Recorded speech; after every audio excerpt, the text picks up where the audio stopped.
Evet dostlar, merhaba. Vampir'in birinci bölümünü çekmiştik. İkinci bölümüne devam ediyoruz. Girelim bakalım oyunumuza. Ne var ne yokmuş bu bölümde bakalım.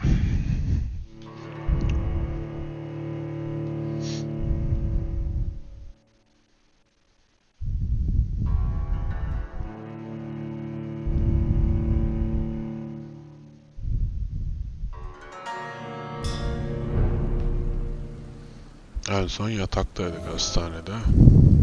Oradan kalktık. Devam edelim bakalım.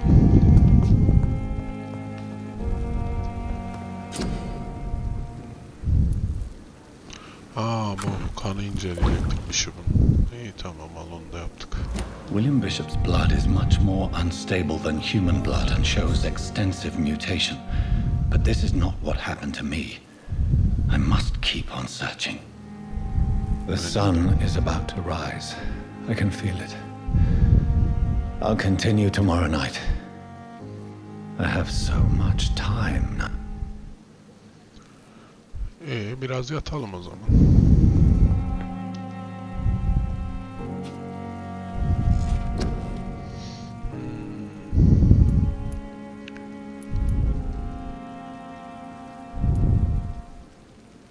Hedefindeki kanı damarının hapseleri onların savunmaları.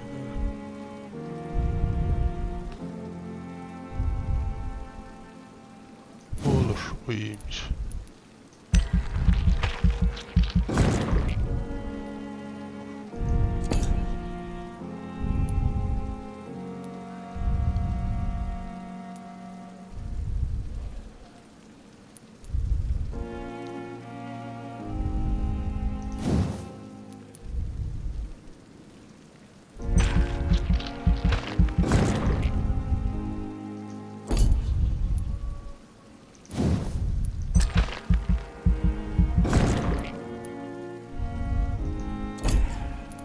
Yüzlük bir şey var mı? Yoktur büyük ihtimalle, hepsi 300'lük. Tamam, öyle. Biraz uyu bakayım. Bizim adam malum gececi. Bölüm 2 Beyaz Önlük'teyiz. I'd better learn to hide my true nature from the mortals. But what about my thirst for blood? Tamam, kana susamıştın, hallederiz şimdi, şey yapma.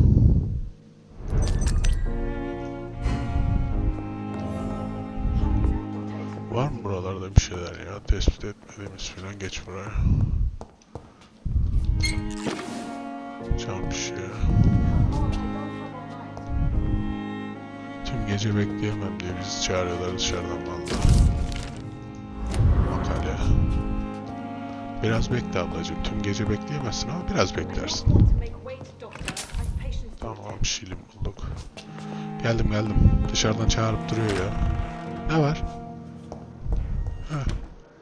Yes, Nurse Crane? How can I help you? I'm so sorry. I know Dr. Swansea wanted you to rest, but we have somewhat of a crisis. A crisis, you say? Our supply of antiseptics is nearly depleted. Tükenmek üzere diyor. I was hoping there was another box up here, but... Bu oda yasak bölge yani. Nurse, this room is off limits, and I'd prefer to keep it that way. Make sure the rest of the staff are so informed. Of course, Doctor. And what about the antiseptics? Or do I inform the staff that you're too busy? I may have a solution. In France, during the war, drugs shortage was a daily problem, and we had to use our wits to overcome the shortages. However do you mean? If combined correctly, certain household chemical products can be used in a pinch instead. Now, where's the hospital storeroom? The storeroom? Fat chance. This is the Pembroke, and space is luxury we don't have. Bak. Everything used to be stored in the old Eski morgue. morgdaymış. Perhaps I should look there first. Where is this morgue? It's the large building behind the hospital. You'll need to go in the back door because it's been sealed off for sanitary reasons. Take this key. It opens a small back entrance at the end of a narrow street. The abandoned morgue behind the hospital. A small door at the end of a narrow street. On my way then. Thank you, nurse. Teşekkürler hemşire. Bay bay. Şu şeye bir girelim abi. Şu ellerimizi ayarlayalım. Ana el kullanılmıştır falan. Tamam. Silah ve tırpan. Tamam. Tamam. Güzel gözüküyor. Gidelim. Aşağı inelim abicim. Malum üst kattaydık.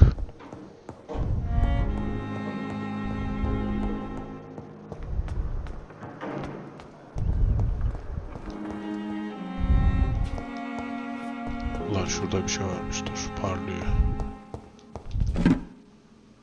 Ufak şişeler. Hep ufak şişeler. Hep. Gereksiz. Neyse çıkalım.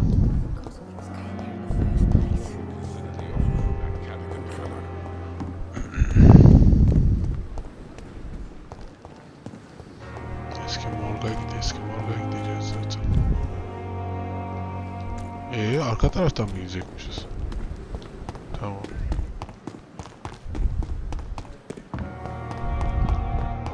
I wish I could be sick again. Demek ki şuradan bir yerden. I realized it was too much. Ne saçma işler ya. Dışarıya oradan çıkılıyor işte.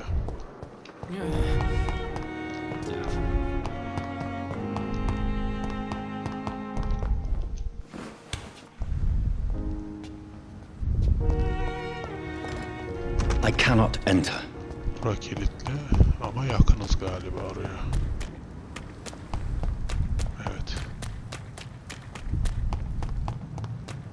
Geldik. Scowl voices in the garden. Ne oluyor şimdi ya? Bahçede I should skal investigate. seslerim, araştırma. If they were to find somebody. Olacak olsa. Ha. Yani bu gerilim müzikleri var ya, beni bitiriyor.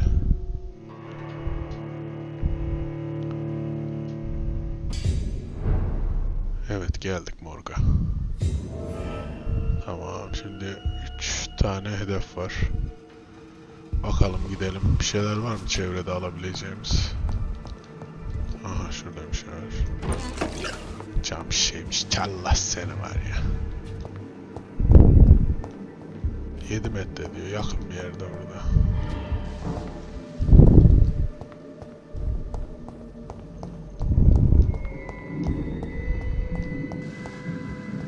Ya skal varsa öldürelim abicim. Ses çıkarma.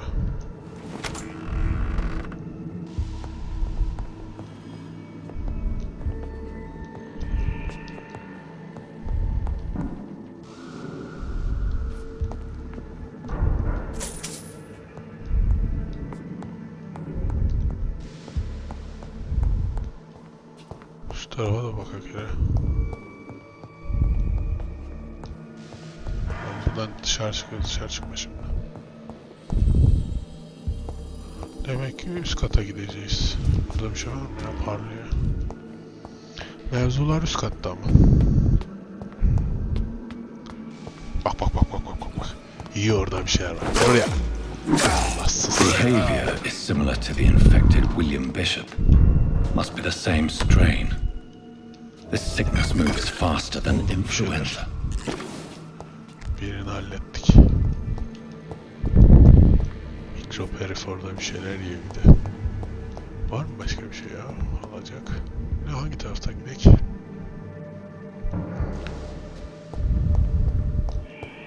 Kilitli mi bura? Şurada kilitli. Şurada bir şey var mı ya?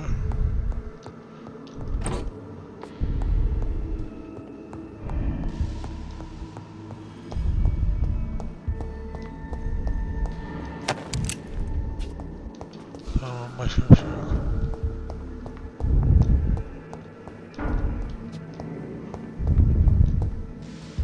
Valla başka bir şey yok gibi duruyor. Bir üst kata var mı? Üst kat var. Ha, şu odada vardır. Evet. Balls of Mars, Orada da bir fortifiers. şey bulduk. As popular as they are ineffective. But they do contain iron tartrate, and that might prove itself useful. Bir yukarı çıkalım ya. Bak. Gel buraya. Seni var ya. Pis herif. Ne yiyordun orada?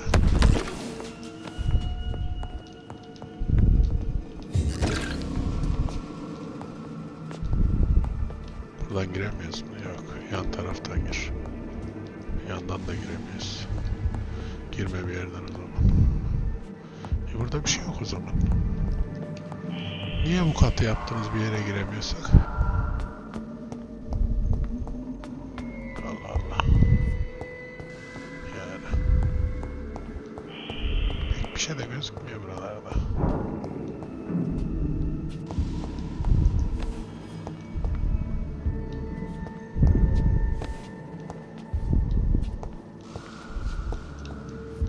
Neyi savuşturayım ya? Kimse yok ki savuşturayım. It's locked, all right.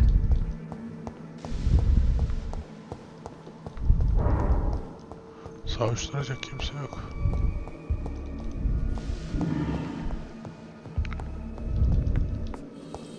Olsa neyse. This key will surely grant me access to the basement. Anahtarı bulduk. Aşağı in. Hah. Ay serseri. Gel buraya. Senin var ya. Pisler. Tamam, aşağı morga iniyoruz. Aşağı yer vardı ya. Bak. Yok oldu. Gelirse öldürek onu. Bak burada 2 tane var. These Gel buraya. cells feed from corpses and the husks of animals. Gel sen de gel, arkamdan geliyor bir de ben geliyor. Pis herif. Tamam. Araştırmalarımız devam ediyor. Evet. Bakalım. Şurada bir şey parlıyor gibiydi. Evet. Ne var ne yok buralarda, var mı? Ha. Gel buraya.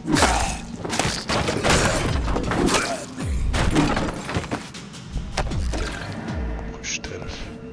Şurada bir şey parlıyordu sanki ya. Ha, aldık. Şuradan mı gidelim? Gidelim. Var mı bir şeyler? Aç bakayım kapıyı. Burada var mı? Canlı. Yok. Aha, şundan bir şey alalım. It's locked, all right. It's locked. Kilitledi ya. Ne yapak işte, kilitli kullanılmış diston bıçağı, tamam. Güzel. Ne bu, bir tane şey var, kadavra var. Bakalım. Tamam, ölüm belgesi. Uğraştırma biz şimdi, ölüm belgesi. Mr. Connor's injuries don't match the report. Evet. I'd better look into this. İnceleyelim. Dudak kenarı. Traces of a pinkish foam at the corner of the lips. Some sort of drug overdose, perhaps? Evet. Multiple abrasions and scarring on the arms and legs. Old and distinctive injuries of a sailor or a fisherman. The chest was originally opened to perform the operation. The sutures are clean, but the chest has been reopened. Evet. Açılmış A akciğere. puncture over the left lung, possibly a chest tube insertion. Not the cleanest work, but I think it was successful. Aferin, güzel. Göğüste iç kanama. Signs of internal bleeding. So, Dr. Tippett's anesthetics were incorrectly dosed, causing the patient's death.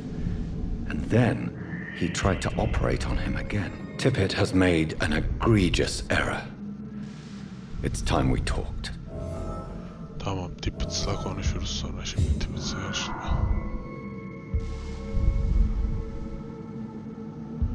Önce şey yapalım. Bir tane daha bizim şeyimiz var.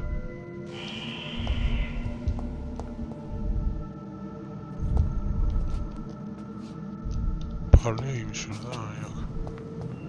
Şurada parlıyor.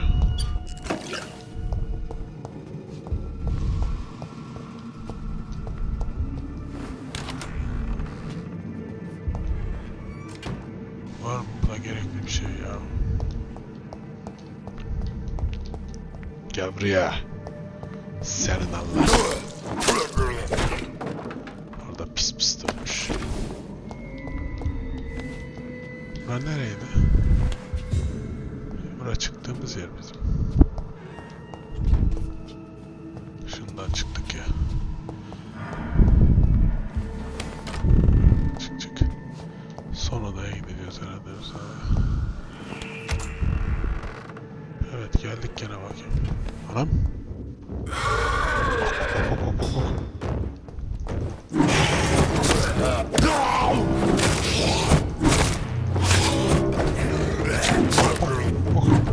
Şuna bak lan, hareket de ediyor ya.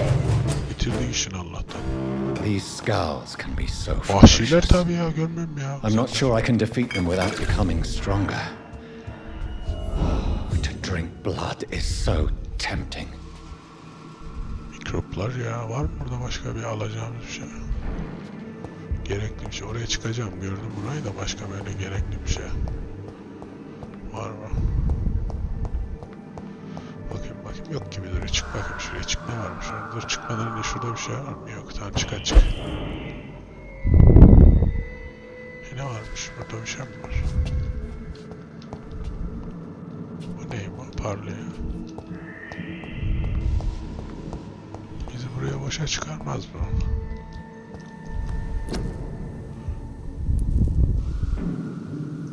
Bunu da incele. Güzel. Bunun için mi çıkardım beni buraya? Ya Allah'ım ya. Yürüyün ya, işimiz gücümüz var ya, yürü ya.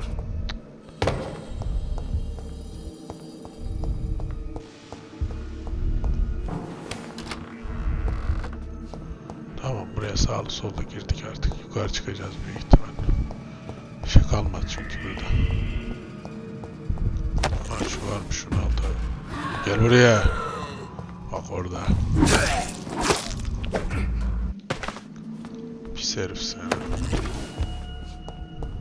Var mı şurada, bakmadım etmedim. Yok. Hadi kaçalım.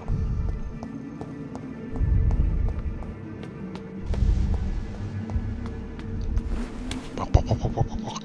Oradan sağa doğru gitti, uçtu, gördünüz mü? Nerede o? Çık lan, çık. Bak, arkamızda da varmış bak. İkililermiş.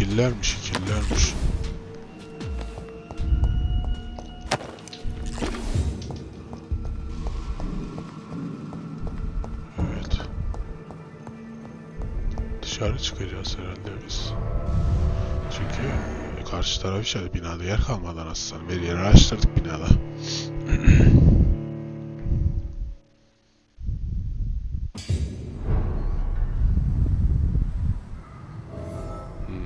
Karşıya gideceğiz bak. Önce biriyle mi konuşturacak beni? Ne yapacak? Öyle bir işaret var sanki. Baksana.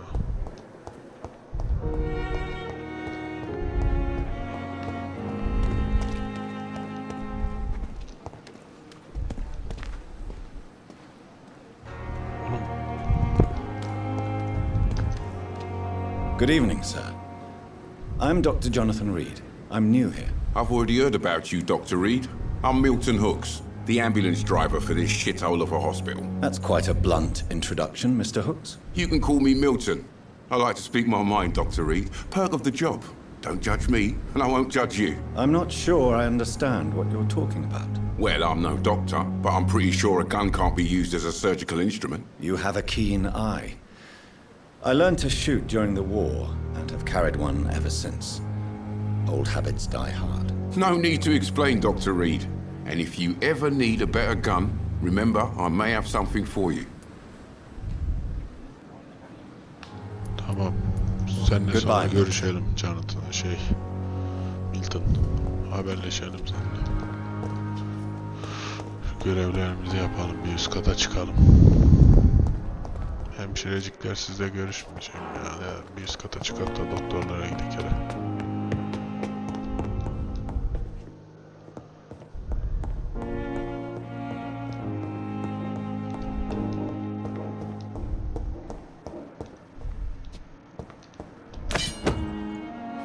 Kemik testeresi bulduk da.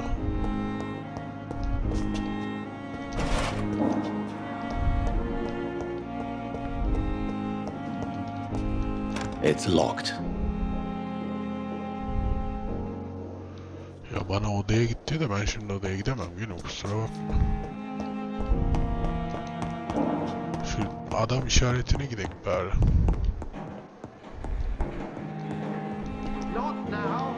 Suat senle de görüşmeyeceğiz. It's locked, all Burada right. kilitli. Bir üst kata çıkalım abi. Varsa öyle bir kat tabi yok.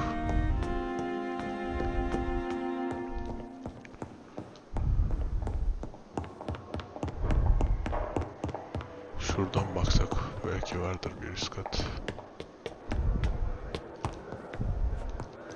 Var da kilitli. Yani yok aslında.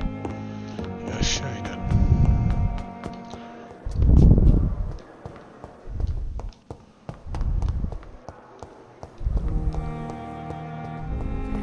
So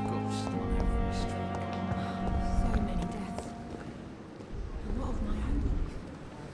Ya normalde burada gösteriyor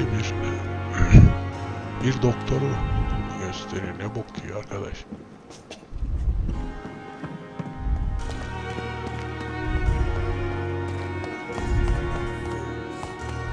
We are overwhelmed by this.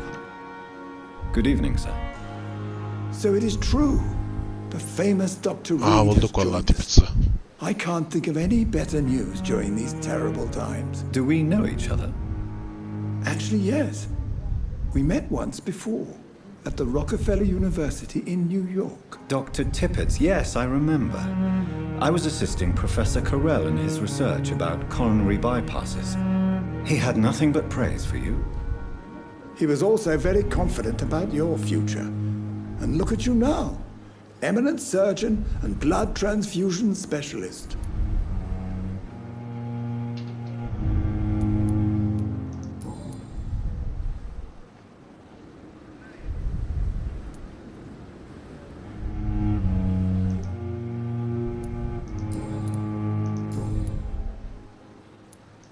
Corcoran, I want you to tell me about Mr. Connor.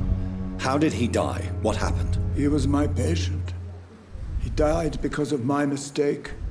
That's the blunt truth.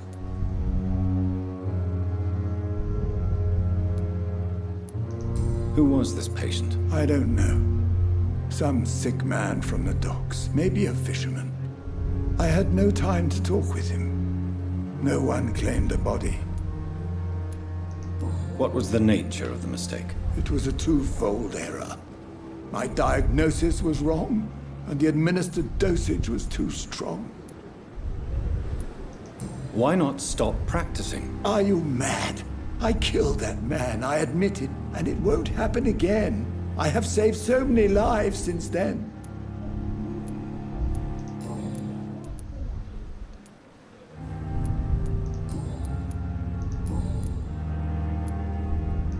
What is the Pembroke Hospital situation?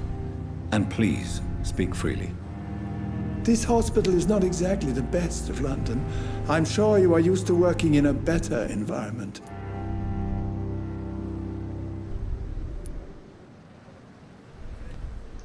It's not exactly the best situation in London either. I can't have expected this hospital to be prepared for what was to come. Don't be misled by appearances, Dr. Reed. This hospital does not lack talented people. It just lacks hope. What can you tell me about the staff in the hospital? Some are really good, and others are not so good. But during this troubled period, there is no time for slander. I prefer to focus on the positive character traits. Güzel. Tell me more about cherished people then. Nurse Brannigan is a pearl. She is the most helpful and dedicated nurse I've ever worked with. A clever and cheerful woman. You really seem to admire her skills. I'll go even further. If she was a man, she would be a damn fine practitioner. Any opinion about the management? I don't always agree with Dr. Swansea's reserve, but I must admit he does all he can to keep this facility running during this crisis. Ah yes, the burden of command. I was fed up with this concept while serving as a medical officer. Don't get me wrong. Swansea's a good administrator. I just wish he would get out of his office now and again.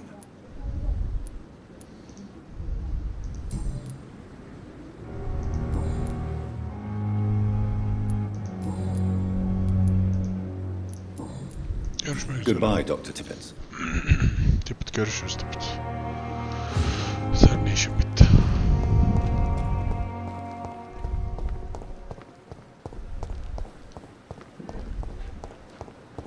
Yukarı çık diyor odana. İşaret orada yani.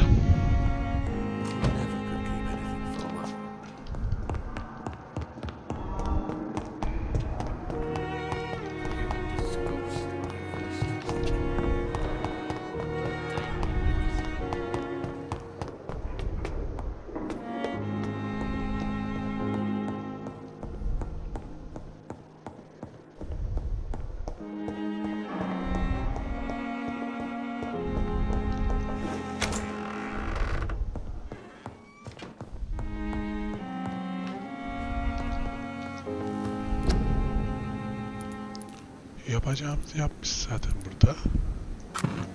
Neyi oluşturacağız biz? Bir dakika, bir geri. Bitkinlik için tedavi üret. Tamam, bitkinlik. Yorgunluk, anemi. Hafif yenileme serumu, hafif kan. Oluşturdum. Rahatladınız mı?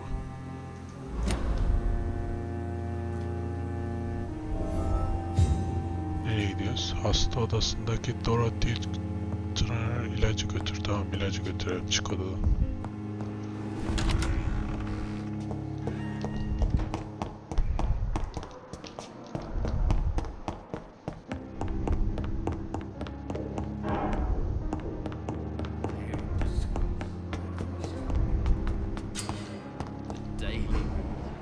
Too much energy for little result. Come now, we can handle this.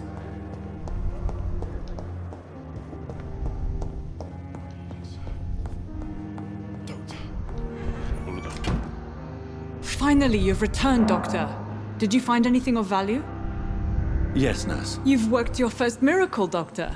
Now, this patient here needs immediate treatment. Duty calls. When the storm has passed, I'll show you how to mix the remedy yourself with the same basic ingredients. Many thanks, Doctor. When you've finished, you ought to report to Dr. Swansea in his office. He's been looking for you. Seemed pressing. Hastalıklar vatandaşların kan kalitesini düşün. Onların iyileşimi için doğru ilaçları kullanın. Dorothy'nin arkasında kadar da hastayla konuşarak sağlıklı durumunu öğrenin. Tamam. Yani I will not let you down, my boy.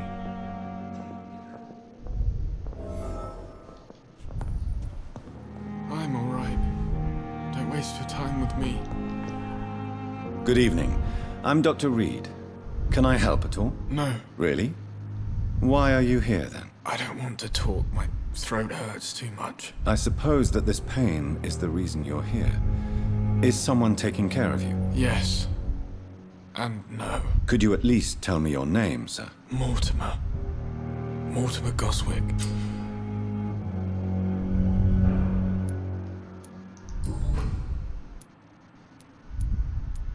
Tell me about yourself, Mr. Goswick. I don't want to talk, Doctor. konuşmak istemiyor. How painful is your throat, Mr. Goswick? So painful I'd rather not talk at all, Doctor. Dinlen o zaman. I'll let you get some rest then. Good evening, sir. Doctor. Good evening, madam. Can I help you? It's my son who needs you, sir. I'm Dr. Jonathan Reed. How can I help your son? I'm Beatrice Goswick, mother of Mortimer Goswick. Could you check on him, please, Dr. Reed? I've heard much of your talents as a physician.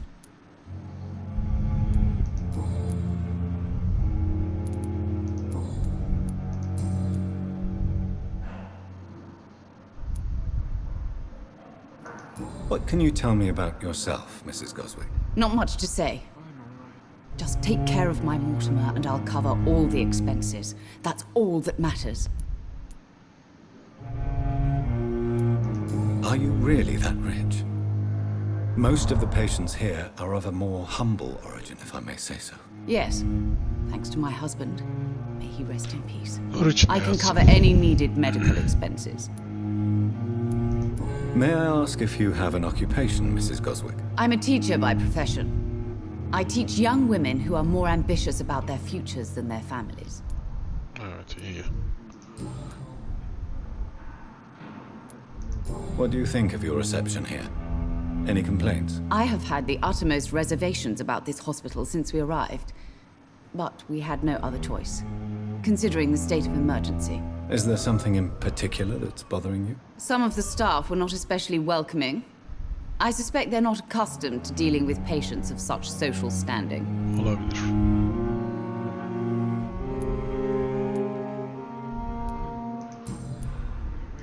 Goodbye, Mrs. Goswick.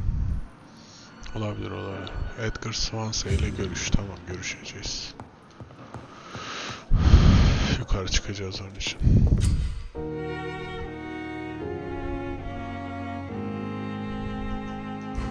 Tamam.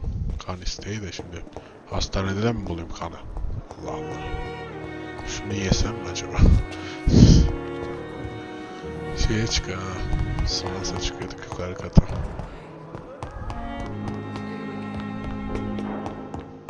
Neredesin Swans?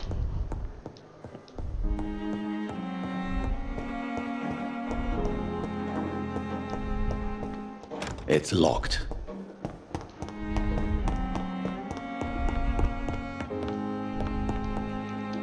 Ha, burada. Please, Jonathan, come in. Fascinating, is it not? In the last decade, so many mysteries have been brought to light with our microscopes. The human body, biology's penultimate frontier. The more we explore its boundaries, the less we're able to trace a clear line between life and death. You, my friend, have a foot in both countries. The view must be vertiginous. It's at least as vertiginous as chatting about vampires with you, I would say. This must be all so new to you. This area of town, the hospital, a brand new life. How stimulating it must be. I wish I could share your enthusiasm, Dr. Swansea. But my condition defies scientific categorization. Bak. Undead? Unalive? Immortality defies logic. I cannot express my thrill at this serendipitous turn of events. The world's most eminent specialist in blood transfusions, a vampire. One might say a gift from heaven.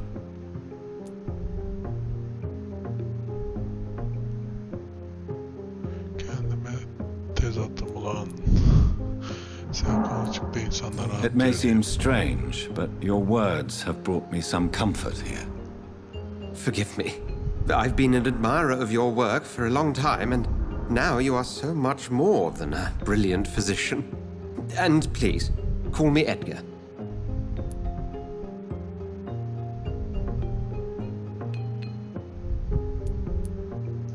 There is no need to apologize, Edgar. You offered me sanctuary when I had none. Very well. I have a task for you, Jonathan. Something that will require all your newfound skills. Please, go on. The Pembroke only survives through the generosity of our benefactors. Unfortunately, our main donor has found herself in a bit of a bind. Now, if you could help her out... A spokesman or politician is what you need. That's not my calling. And until I come to understand what has happened to me, I require discretion. Discretion is in order, Jonathan.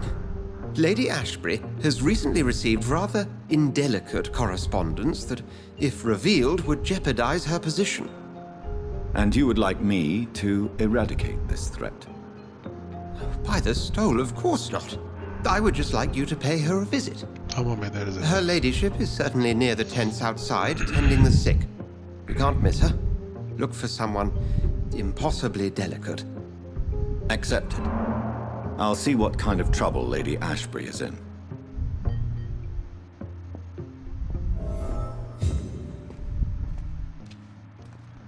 Hastane bağışçısıyla konuşacağız. Çıkıyoruz, gidiyoruz. Şurada bir şey var mı ya?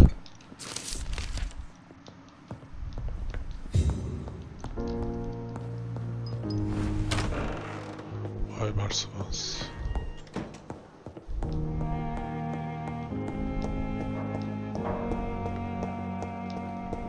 It's locked, all right. Bağış aşağıdaymışlar.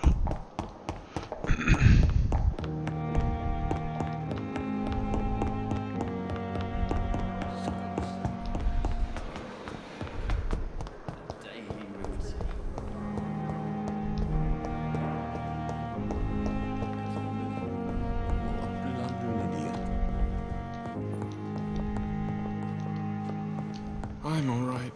Oraya nasıl Don't waste your gideceğiz? time with me. My sweet girl. Reads me like a book.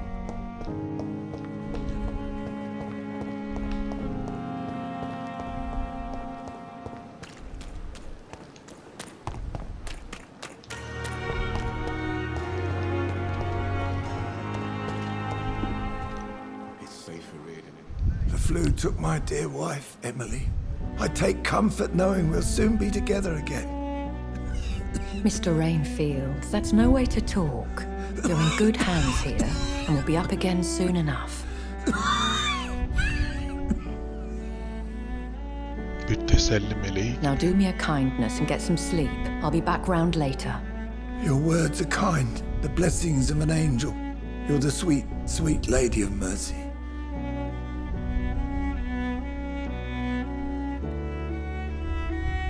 Good evening, Dr. Reed. It's a pleasure to see you again. You seem surprised. Dr. Swansea has brought me up to speed concerning your recent appointment to Pembroke Hospital. You're a the lady who saved me that night, before vanishing into thin air. I remember you from the pub with Dr. Swansea. Indeed. Allow me to introduce myself formally Bizi this kurtaran time. hatunmuş. My name is Lady Ashbury. I remember you well, in spite of the brevity of our encounter.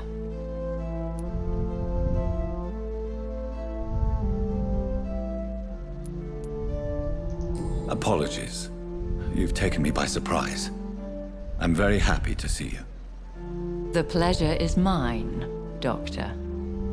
I hope you're more disposed to answer my questions now. You must have countless questions, but our rather urgent matter first. Swansea has explained. My cover, if you prefer, has been compromised. Dr. Swansea has commissioned me to be your agent in this matter. You could start by explaining what's amiss. These past insufferable weeks, I've been the victim of extortion. I've made a first payment, but the blackmailer grows greedy. I must refuse his most recent demands. Please continue. Every detail is essential. Evet. I'm your man. My embarrassment in this matter is eclipsed only by my shame at having put the hospital at risk. The threat from our anonymous scoundrel is clear. A list of dates. My visits coinciding with the dates of suspicious patient deaths due to massive blood loss.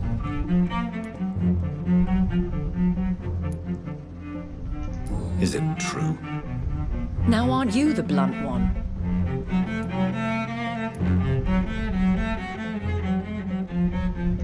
Excuse my impertinence, your ladyship. This is not an interrogation. I assure you that this line of questioning is in your best interest. In all honesty, I'm not simply a patron to the hospital. My visits serve a dual purpose. Dr. Swansea has been treating my condition with a revolutionary technique of blood transfusion. It seems you are a specialist in the domain. I'll take care of it. Do you know where I should start? If that was the case, I'd settle the matter myself.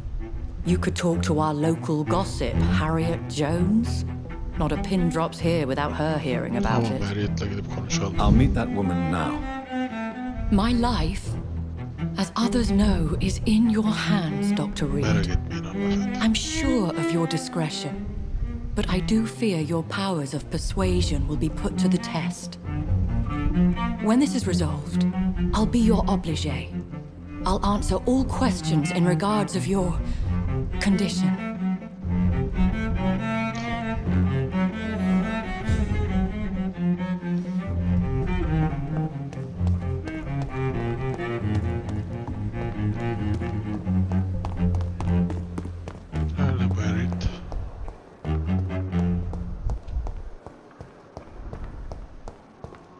simpletons, these nurses. Bak, bak, Bred bak, with bak. no respect. What? What? What is this? Who are you? Get out of my room. There's no need for alarm, madam. I'm Dr. Reed, the new surgeon. Preposterous. Dr. Reed, you say? I don't want some bumbling intern. Where's Dr. Swansea? Please, calm down, madam. I assure you that I am highly qualified. I'm just back from war duty. How brave. Threatening an old defenseless woman. You know how long I've been a patient here? You've picked the wrong fight. I'm Harriet Jones. Harriet Jones? Indeed. I've been meaning to have a chat with you. You know what goes on here better than any other patient, I gather. Oh, better than any patient, nurse or doctor. I've seen so many vile undertakings. I heard there have been some despicable goings-on. Was there a case of blackmail? Blackmail? Wait. You're investigating something. This isn't a social call. One of those incompetent cunts slit a poor sod's vein. I assure you, madam, this is not an investigation into a possible medical error. Debauchery, then? Nurses Crane, Hawkins, Brannigans, whores, all of them. They can't keep their legs shut. I've seen them scratching slutty sores. Really? Well, if you have irrefutable proof, I'll not have the staff behaving in such a manner here. This is your business, Doctor, not mine. But I swear one of the nurses is cavorting with some man on hospital hours. Thank you for your time, Miss Jones. You've given me something to go on. See you on the next round.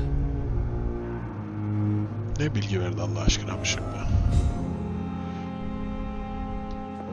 Hemşireleri bulacağız. The patients and staff might know something. I'll start my investigation with them.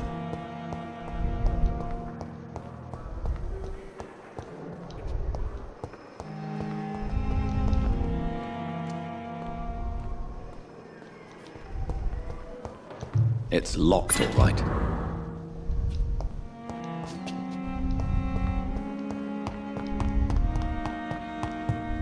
Be very angry about this unfair situation. I managed to arrange it. And what of my own life?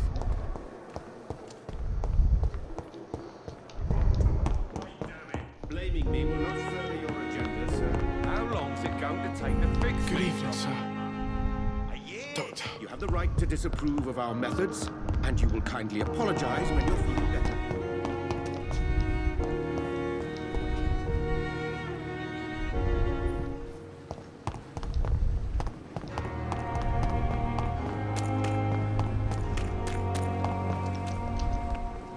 Good evening, Nurse Brannigan. Good evening, Doctor. Have you seen a strange man visiting any of the nurses here? I've never heard of such a thing, Doctor.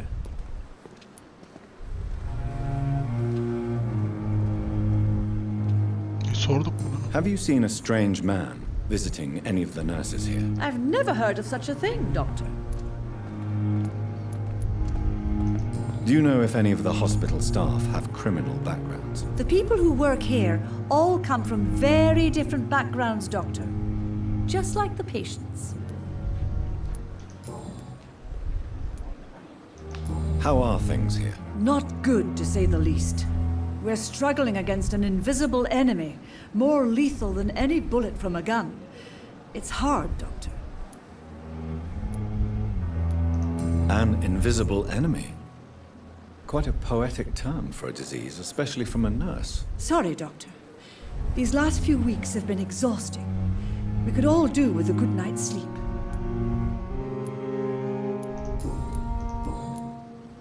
Tamam, bundan bir şey Have you çıkmış. seen a Sorduk. strange man visiting any of the nurses here? I've never heard of such a thing, Doctor. Vay vay. Goodbye, nurse. Call me if you need assistance.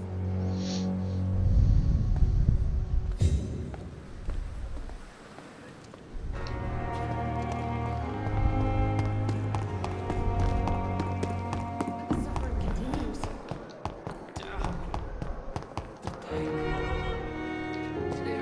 Oğlum 4 metre diyor. Nerede bu? Yukarıda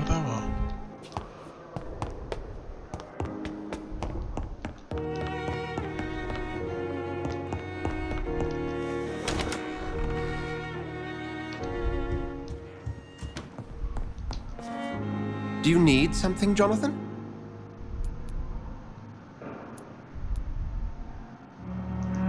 The matter of Lady Ashbury's blackmailer. Oh, I know too much about this matter already. I'm confident in trusting the interests and reputation of both the hospital and Our Lady into your able hands. We'll see each other again soon, Edgar.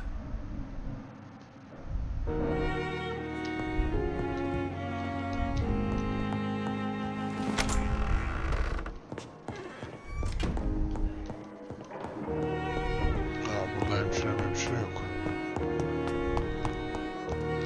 Şu hemşire olabilir. Good evening, nurse. Good evening, Doctor. I don't think we've been introduced yet. My name is Pippa Hawkins. And I'm Dr. Jonathan Reed. Dr. Swansea has recently offered me a position in this hospital. Well, it's a euphemism that your help will be appreciated, Doctor. What can you tell me about the strange man visiting one of the nurses during her shift? Let me guess. You spoke with that old shrew, Harriet Jones. Do not pay attention to her, Doctor. She's full of fanciful tales.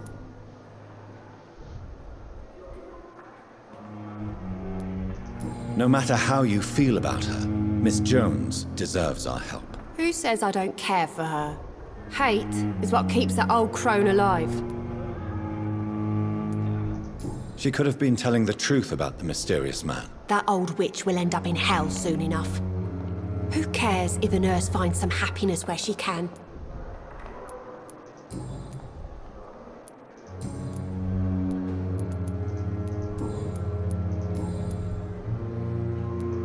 How would you describe the situation at the Pembroke Hospital? It's serious.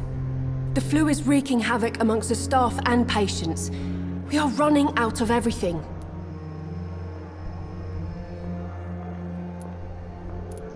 You must get a hold of yourself, nurse. Sorry, I'm exhausted. No one has any idea when this epidemic will be over. Nurse Hawkins, the Spanish flu won't last forever. Even the Black Plague didn't kill everyone. I wish I could believe you. But what if this epidemic was worse? What if in the end, nobody was spared? Tamam. Yok bir işte. Goodbye, Nurse Hawkins. Dorothy Crane'de geçtik. Dorothy bul. Bu iş Dorothy değil. Oh, the cold will be my death. Sıçadı. Dorothy neredesin?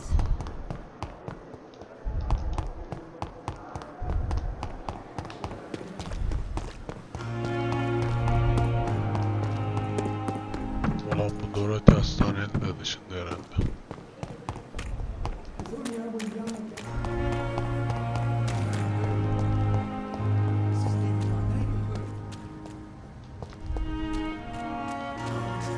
Aşağıdayım.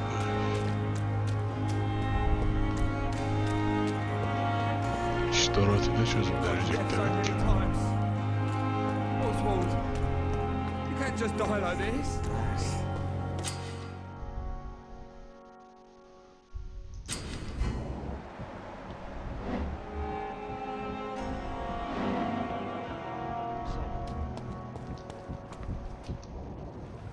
You're sure you don't come back with me? Nah, I have to see someone at the hospital. Be careful. You look so bad they may keep you as a patient. Fuck 'em. I don't like hospitals or doctors. Well then, when you go back to Whitechapel, you may find this useful. What is it? A pass for a free medical exam by the best nurse available. Just read it. I don't read well, but thank you, I guess.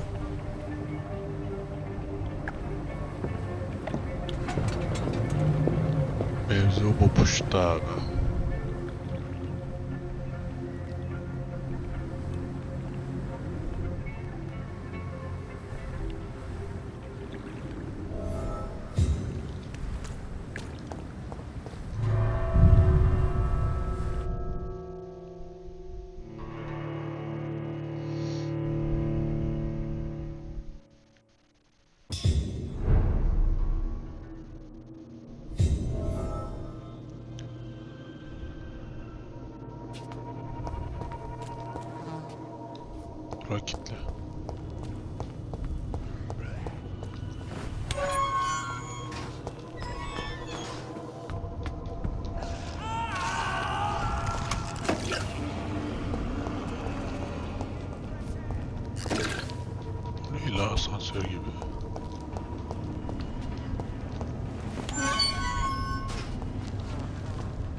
This man has been savagely attacked and dragged to the floor.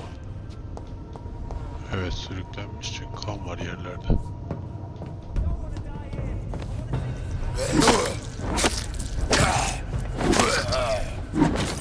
Oğlum ben kimseye saldırmak istemiyorum. Kendimi savunuyorum. Nefsim bir defa.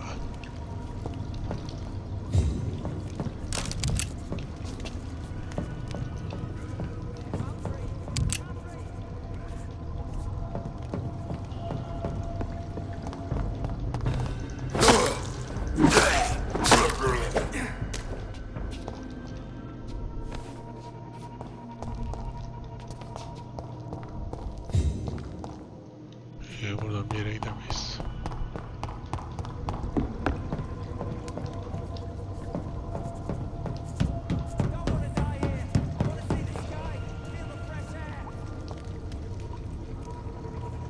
Lan şurada da bir kafa resmi var ya, sonra gideriz oraya.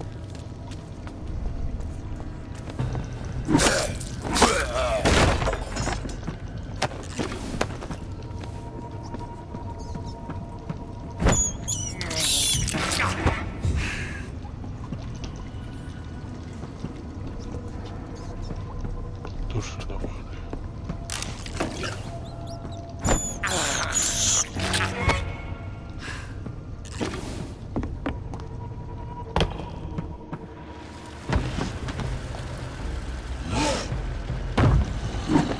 Oha. Creature is this? Oha, bu güzel.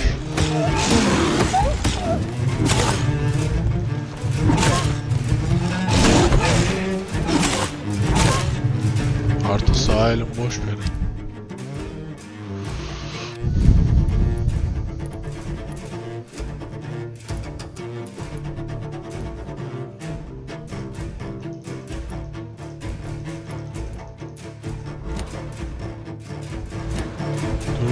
Dur.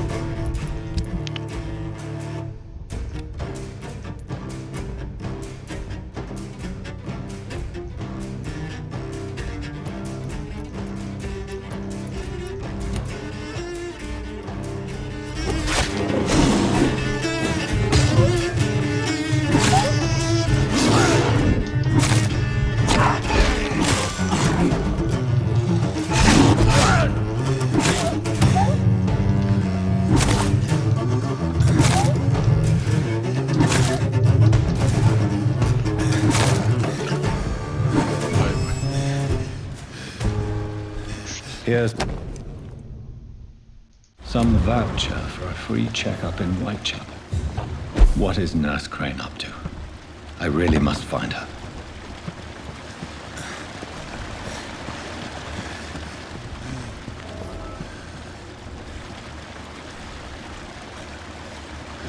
Şu adam resmi var ya, ona da gideceğim ben ya.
Yerlere geldik ya arkadaş. Dur lan dur, yukarı çıkıyoruz buradan. İşimiz bitti mi bizim burada?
Aşağı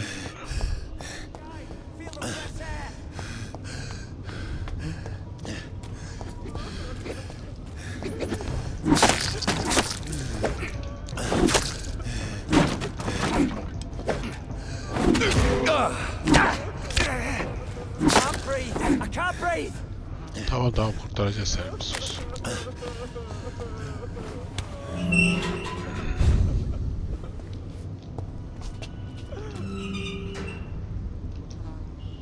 Are you injured, sir? Help me get out of here. I need to get out. I'm Dr. Reed, and I'd be glad to help you, but you must calm down first. Please, take a deep breath and tell me your name. Okay.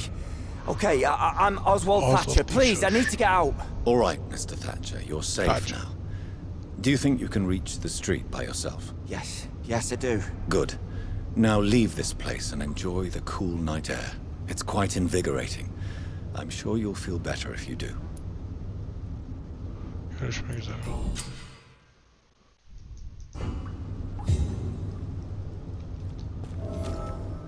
Are you sure you're all right, sir? Yes. Ama tamam, hadi onunla görüştük, çık sen.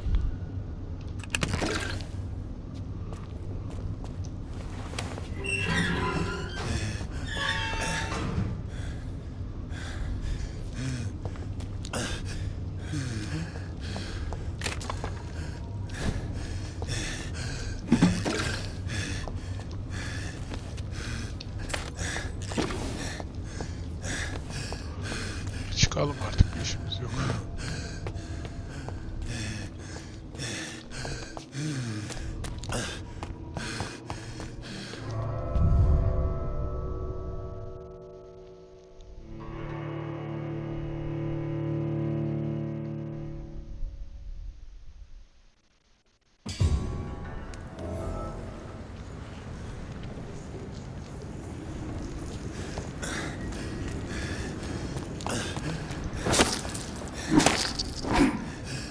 Ulan hepsini öldürmeyelim de biraz kan içerik.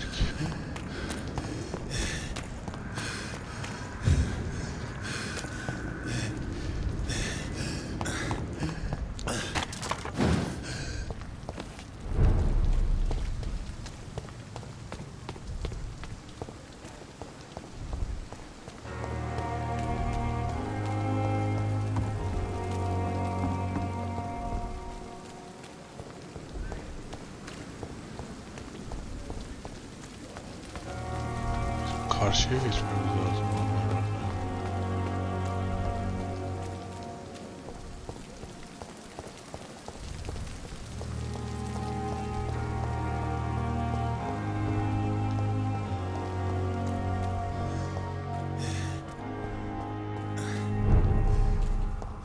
Oo, sen durumu ciddi diyor.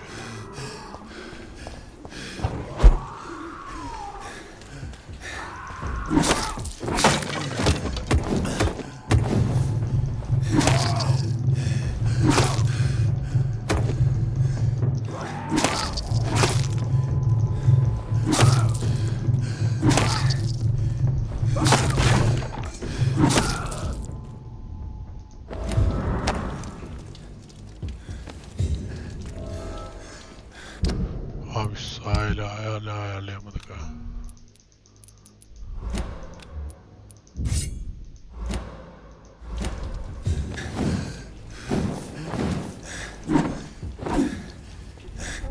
İkisine de sanki onu almış gibi bir durum var. X110 diyor. Şu daha iyi.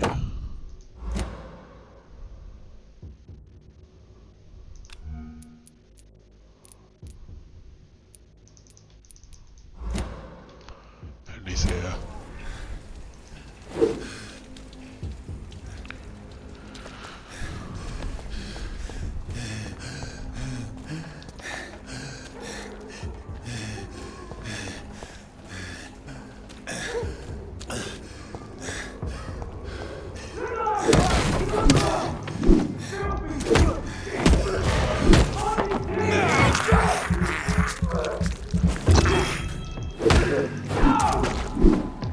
Buralanları sıkma.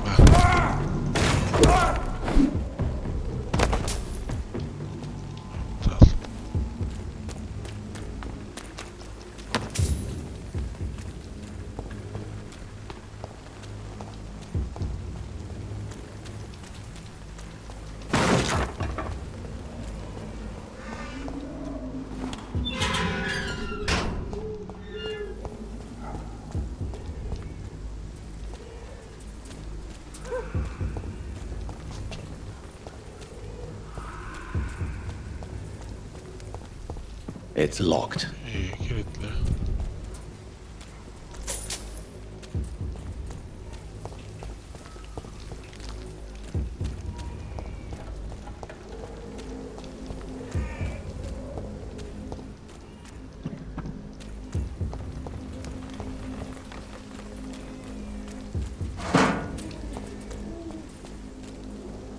Nereden gireceğiz Tanrı aşkına? It's locked, all right.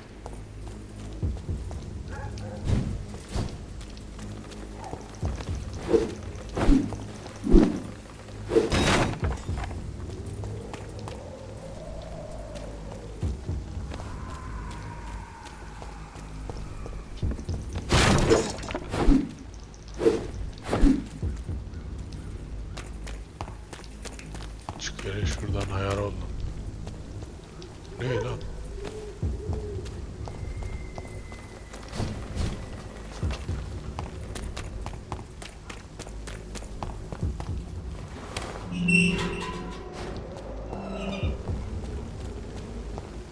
Gelecek yer yok orada. Hayır.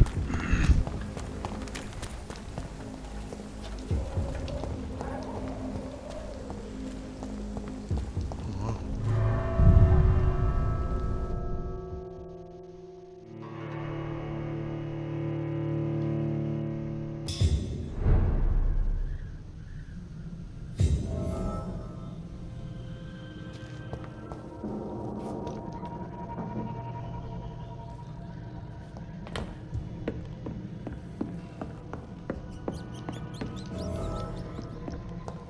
I cannot enter.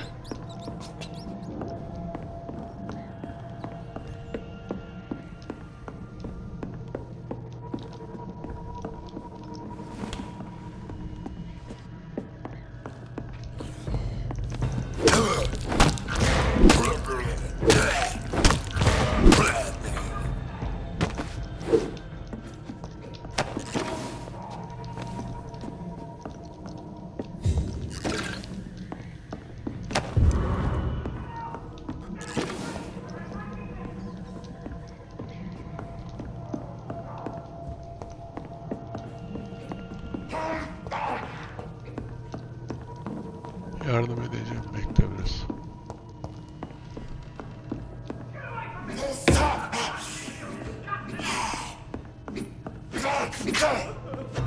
Bırak lan. Bırak. Bas.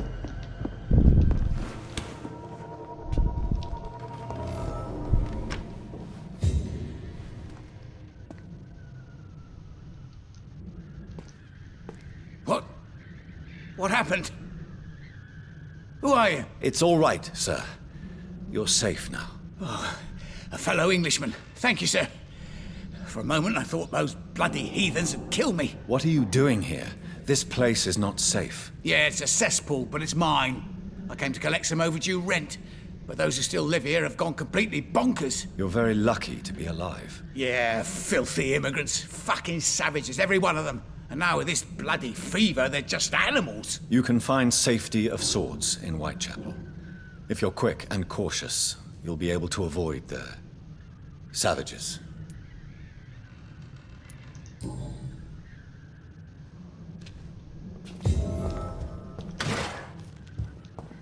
This is Braille. I need someone who can read this.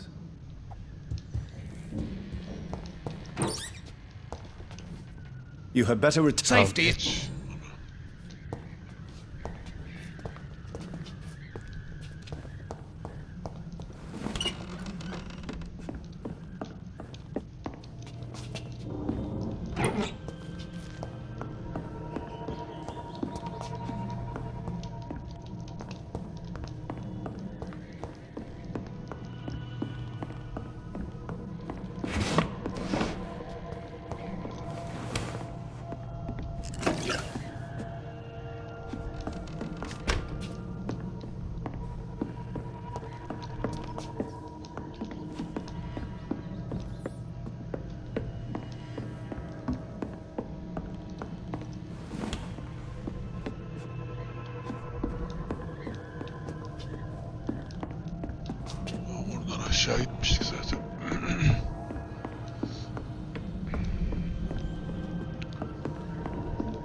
Ya buraya geliyoruz da.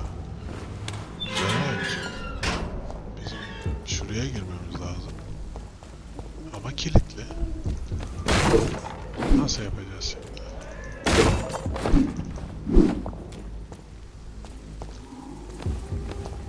Nasıl olacak?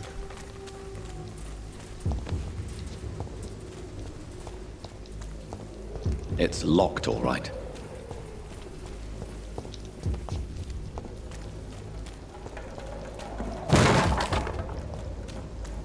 Bir anahtar bir şey de yok. İpucu.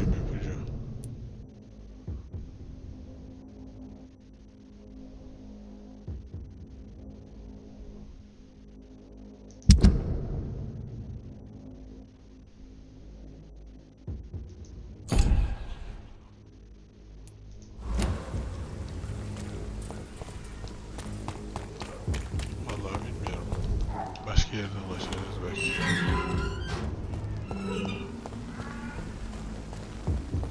Artık yani ne diyeyim abi? Şura var, dur.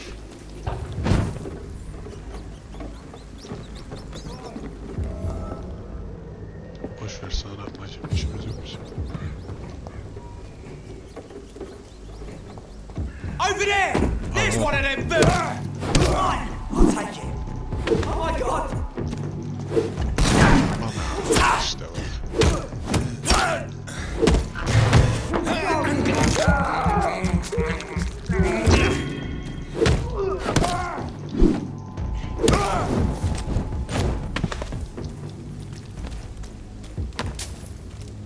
Rahatladınız mı şimdi ölünce? Bana hiç bulaşmasanız hiç ölmezdiniz. Mesela. İyi bir giriş yolu gibi bir şey bulduk herhalde, anladım. Baksana.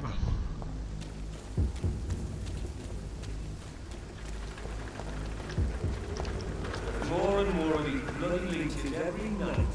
Aye? But the guards recruit more and more every year. This is... He's mine!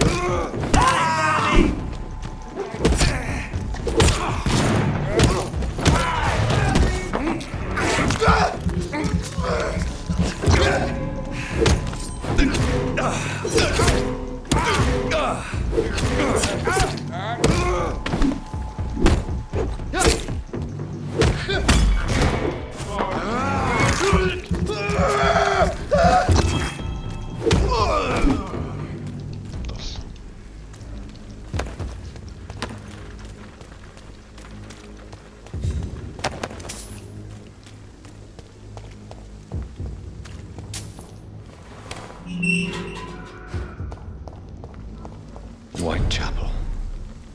This neighborhood is linked somehow to the kind Lady Ashbury's blackmail. First, let's find this Petrescu fellow.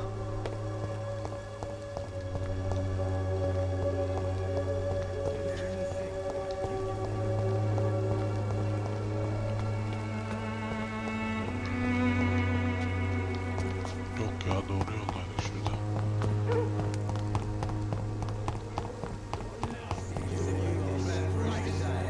Fuck you all!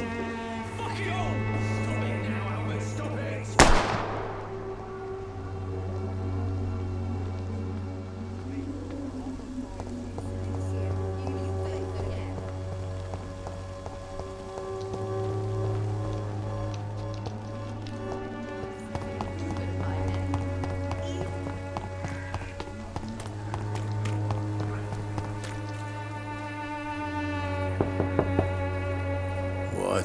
What do you want?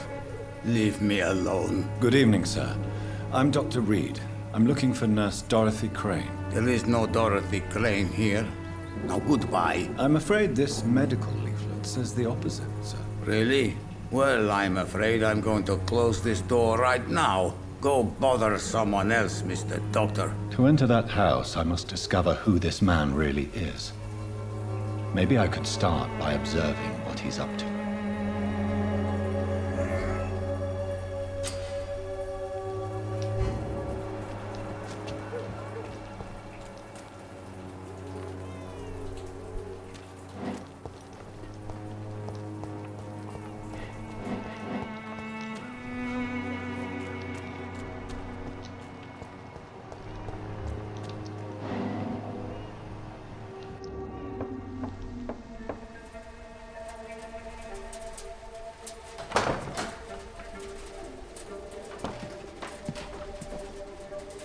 strange man was at the door with a pass for our medical facility. I refused him entry.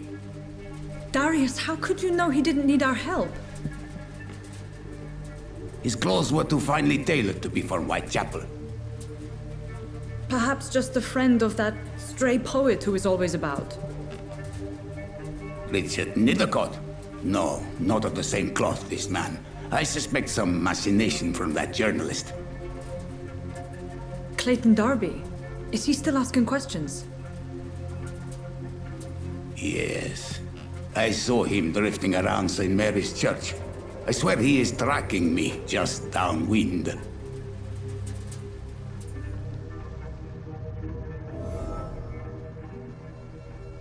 I must talk to that journalist or the poet.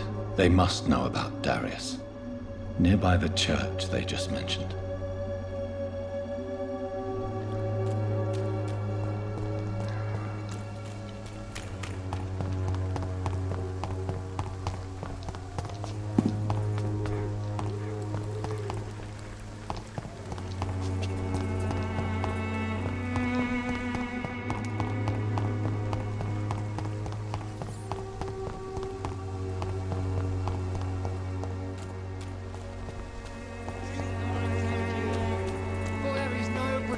Against malevolence and... Forgive my interruption. Do not apologize, my son. Father Tobias Whitaker is always happy to teach mortals about the incoming Armageddon. I am Dr. Jonathan Reed, and I just have a few questions. A scientist? You are much more lost than I thought, my son. Do you know Nurse Dorothy Crane from the Pembroke Hospital? I'd like to know more about her. I don't like the liberal ideas of nurses, but I especially abhor that Nurse Crane you mentioned.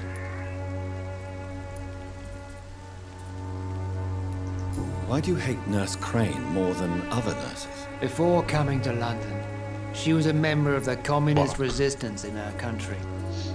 That's what happens when you let a woman get involved in politics. I have heard enough for tonight. Goodbye.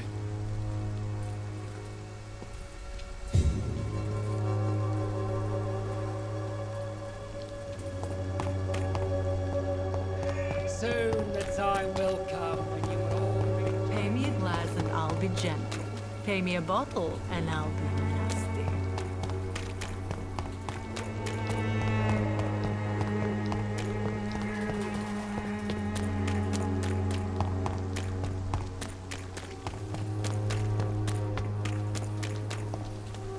I'm cheap. Don't be shy, handsome. What can Christina do for you? I'm not looking for what you're selling. But I'd like to ask you a few questions, if I may. I'm a doctor. Dr. Reed. All right then, but be quick. Though I usually get paid when I open my mouth. Tamam, teşekkür ederim. Goodbye, miss. Take care of yourself as best you can.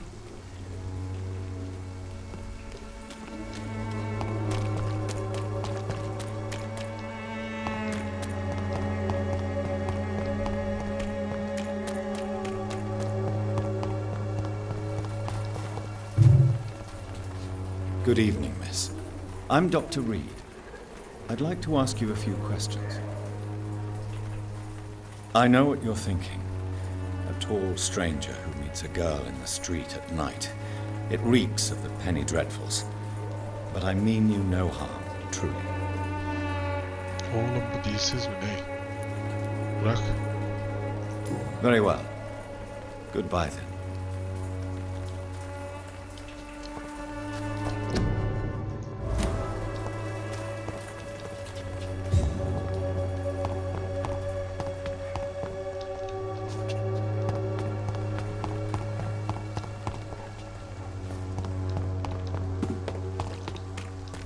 It's locked.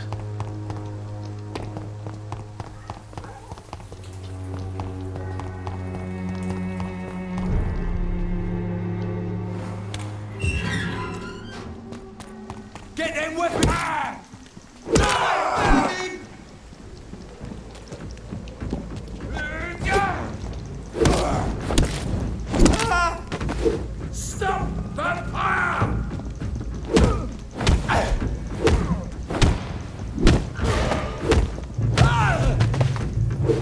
This man stunned me with his face. His crucifix. This is not good news.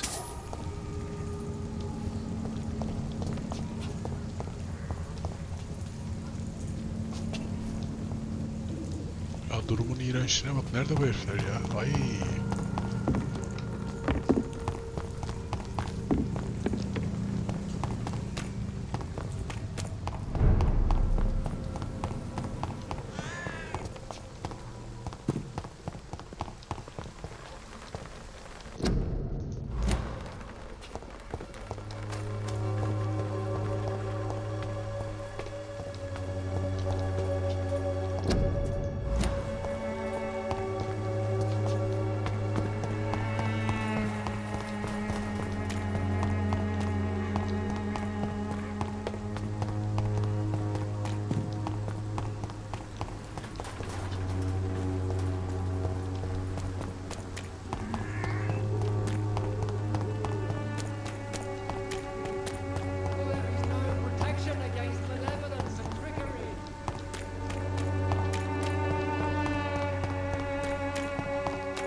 Ne ya parlıyor?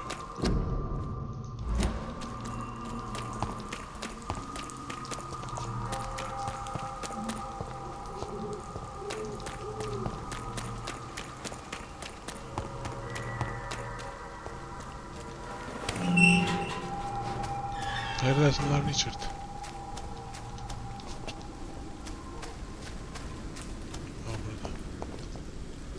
Good evening, sir.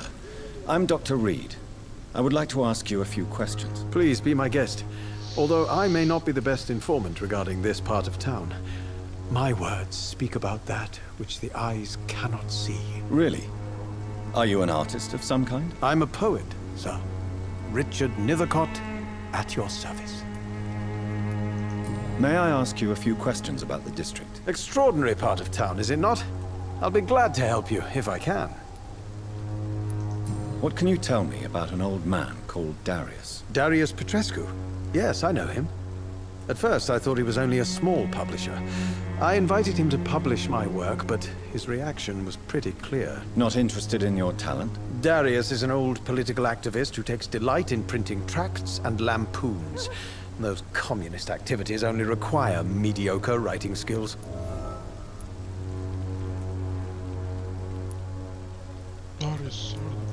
I'm looking for Dorothy Crane, a nurse who lives in this vicinity. Dorothy Crane. Oh, I love the name. The Crane of Whitechapel. Sounds very mysterious. But sorry, no, never heard of her. I'll leave you alone, sir.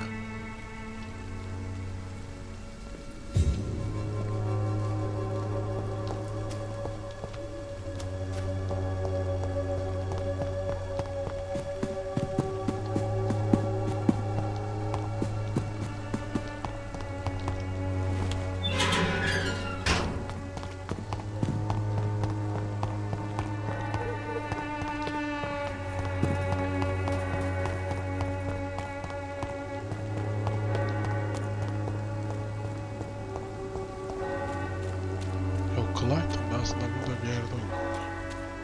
Yani.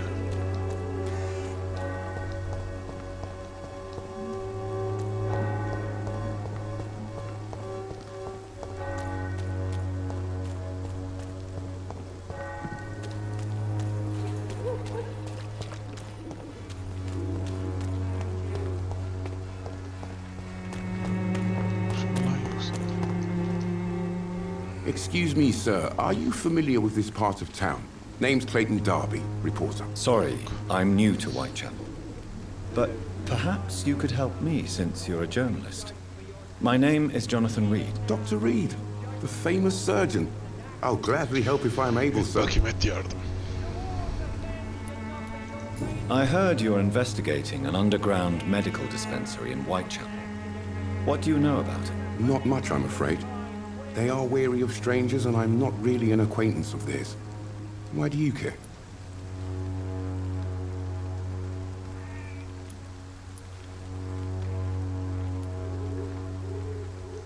I'm a doctor, Mr. Darby. I care about everything involving public health and this epidemic. Are you sure you're not just concerned about the repercussions that a scandal involving a certain Nurse Crane from the Pembroke Hospital would bring? Without a doubt, you are a damn fine journalist, Mr. Darby. What do you know of her accomplice, a man named Darius? I don't know much about the man. He's very cautious, never goes out, doesn't seem to have any friends or family. He never goes out? No. A few days ago, he unexpectedly did. I followed him, but it was just a ruse to keep me away from his house. Really? How do you know? He went to the nearest mailbox, but just before posting his letter, he ripped it up and threw it away. He has no relatives at all? No.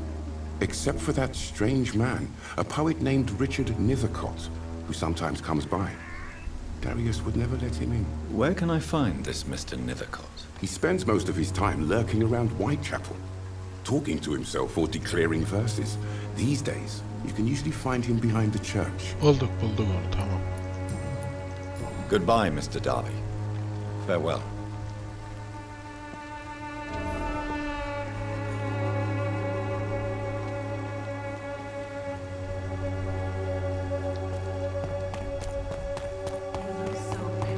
Posta kutusunu ve mektubu bulalım.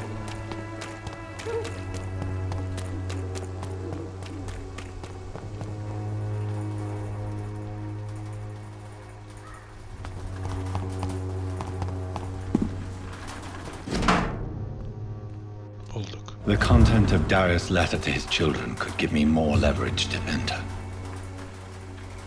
Darius is a bit less of a mystery now. It should not be that difficult to incite him to let me in.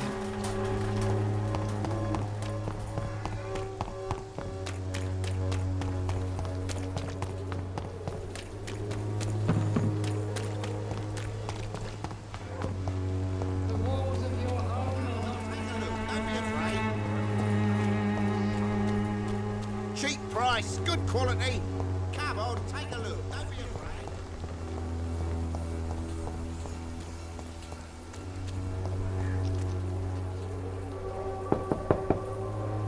Mr. Petrescu, just 1 minute, please. You again. Go away.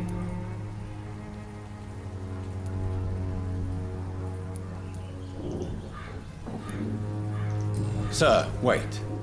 Stop this nonsense. I know Nurse Crane is here.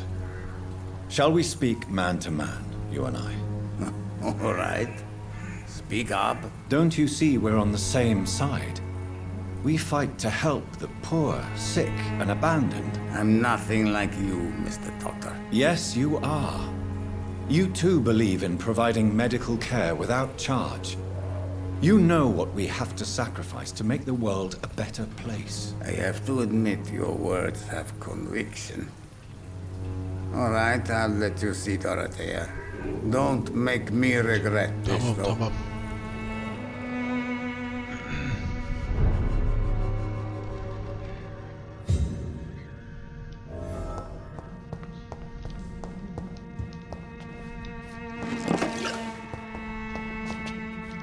It's locked.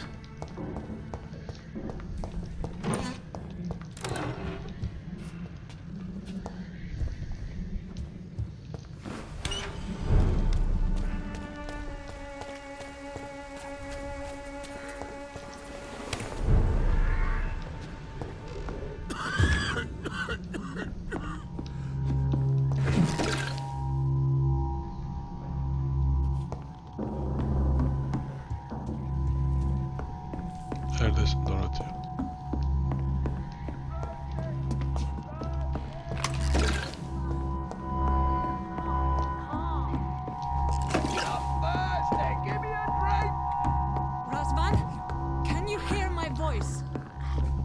I need help! What do we have here, nurse? Patient Raz Van Vasily. High fever running on 3 days. Complaints of dizziness, muscle aches, and head pain. Diagnosed with influenza. Treatment? Aspirin and salicin for the fever and discomfort. Liquids for dehydration, but he's having trouble keeping even water down. Thank you, nurse. Anything else I should know? He did lose consciousness this morning, but he's never had convulsions like these. He's not convulsing, he's choking. He's not getting any air. Scalpel! Hand me that scalpel! What can I do, Doctor?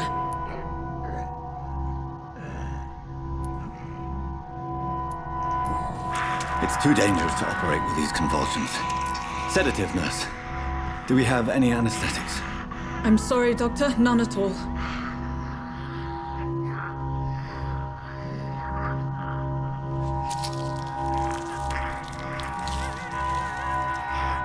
I need to perform a tracheostomy. Short pipe. That rubber tube will do. We're going to cut a passage for air through the neck. Yes, Doctor.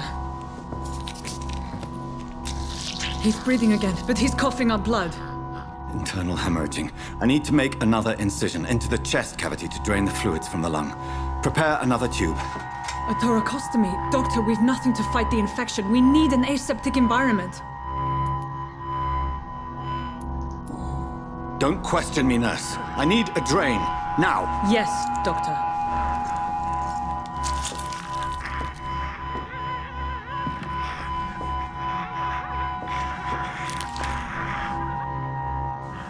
He's still bleeding, Doctor. I'm losing his pulse. The drain must have punctured the intercostal artery. There's too much blood. Are you all right, Doctor? I can't see.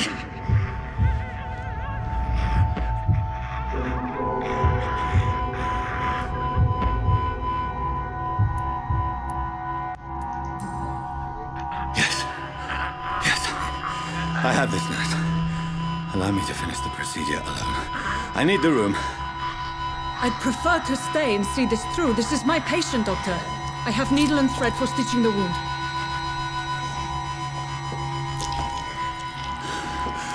Good. The stitches are holding. How's he doing? We're losing him. We've lost his pulse. He's dying, Doctor!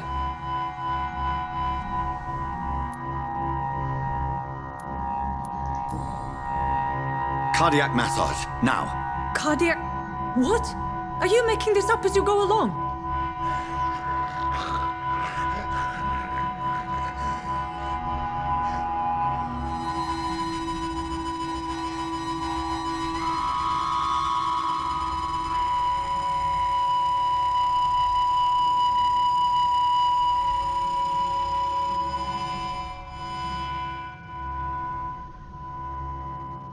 We've lost the pulse. He's gone, Doctor. Nurse, we did everything we could. Truly? Everything you could? Is that how you'll report this in your log? Is this how the war went? Piling up one poor corpse beside the next? This was not an influenza-induced seizure. I've never seen symptoms like these on the continent. Neither have I. But the previous symptoms leading up to this attack were the same, indistinguishable from the epidemic. No. There was something more vile in these reactions. Something primitive. There have been numerous reports of mental breakdowns caused by the fever that accompanies the flu itself, Doctor. Yes, but... I'd best take some samples of the blood for analysis. Al bakayım al.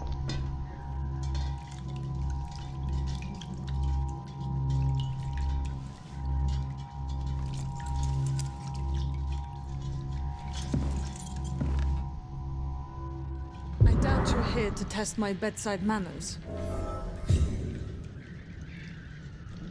Yüzleş Dorothy'yle. I suspect it was more than intuition alone that led you to us. So, how might I be of service, Dr. Reed?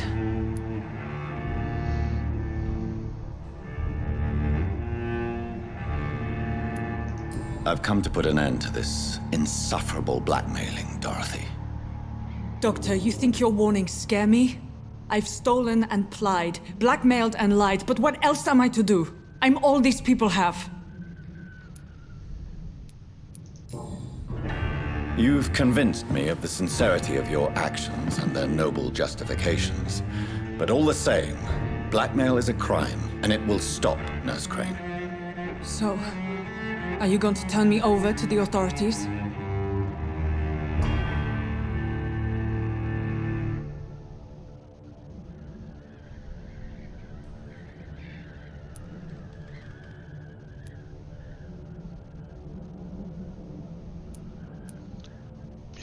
Nurse Crane, there is no question that the work you've done here is extraordinary, but this dispensary is incapable of coping with the outbreak. It's only a question of days before the situation at hand will overwhelm us. I cannot allow it. It's my duty to put an end to this immediately.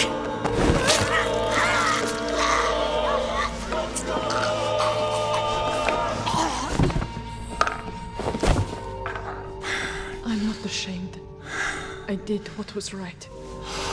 For in the end, I saved lives and you took them. But we had so much in common, Doctor. Don't you see that?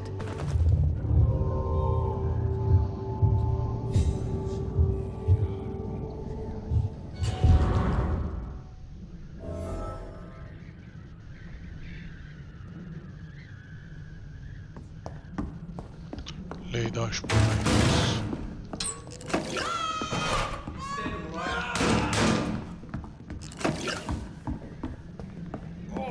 This one stinks.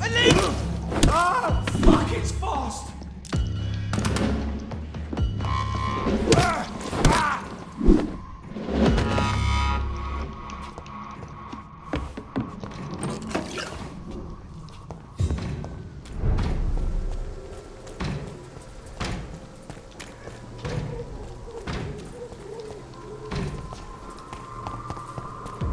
There's one of them.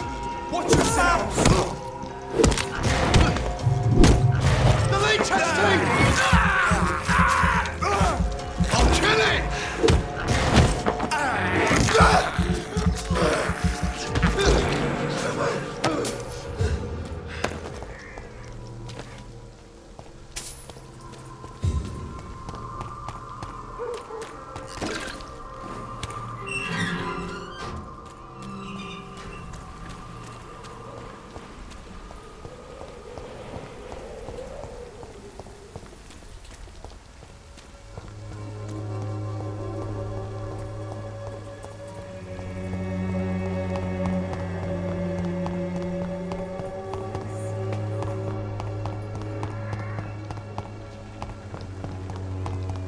I cannot enter.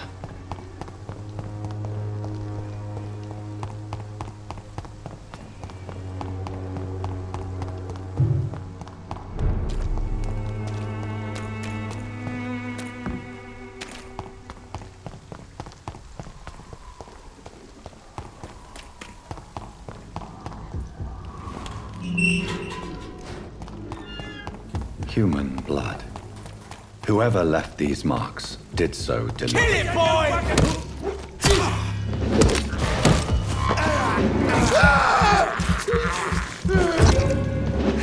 Burn it, boys!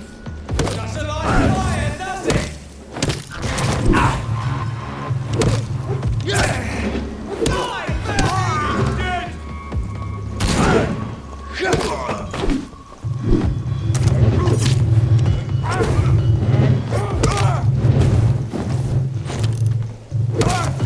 Die, vermin!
hastanedeki müziği.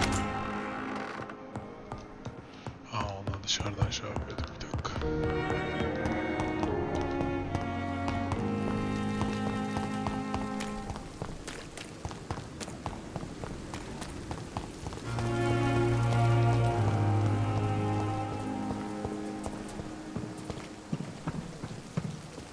Nerede lan bu kadın?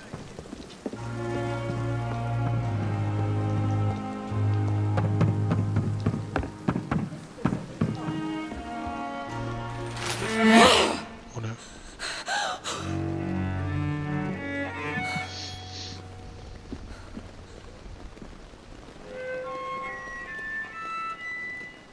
I would ask you to avert your eyes, sir.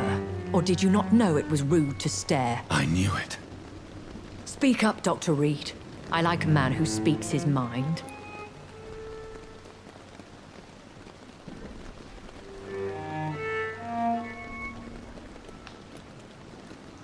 You killed him.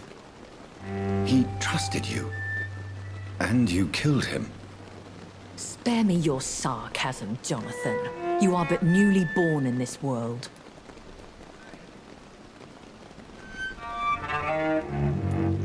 We are vampires. We live by leeching the blood from weaker prey. We are Darwin's next chapter, his cynical and perhaps ultimate expression. The situation is somewhat awkward nonetheless. I have not been observed sustaining myself for many decades. I have to say I'm a trifle embarrassed. Anyway, I have concluded my inquiries concerning your blackmailer. I see. Please excuse my agitated state. Under normal circumstances, I wouldn't let anyone see me in this condition. The case is closed, permanently. You will not be bothered anymore by the woman. And who was this woman? If you must know, she worked under my employ as Nurse Crane. But I'll wager that's not what will be written on her gravestone. You killed her? Is that what you consider discretion and diplomacy, Dr. Reed? I did what I thought was best, and acted accordingly. You will learn that trust is a rare and precious commodity in the Immortals world, my young doctor. And your actions have not induced me to offer you my support. I bid you farewell. For now, my lady. I must quickly analyze the blood I took from Nurse Crane's patient.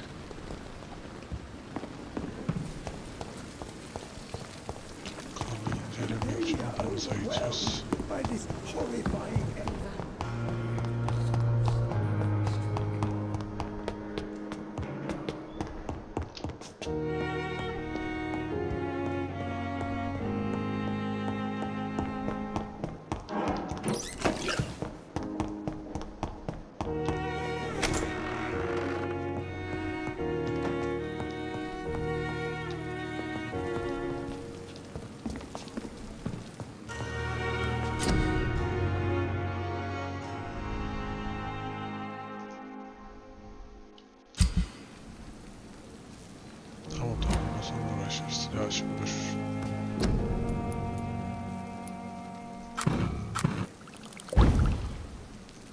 Razvan Vasily was infected by Spanish flu, but also has the highly unstable blood of the Skulls. Is the London vampire epidemic transmitted through the flu? I should talk to Dr. Swansea about it. Üçüncü bölüme geçmiyoruz. Burada duruyoruz. Yatağımıza geçiyoruz. Geliştirmelerimizi yapacağız çünkü.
Sonraki geceye geçtik.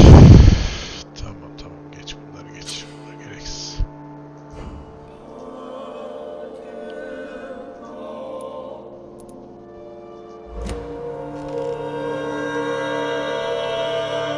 Üçüncü bölümde kaldık abicim. Sebepler ve sonuçlar. Diğer videoda görüşmek üzere. Kendinize iyi bakın.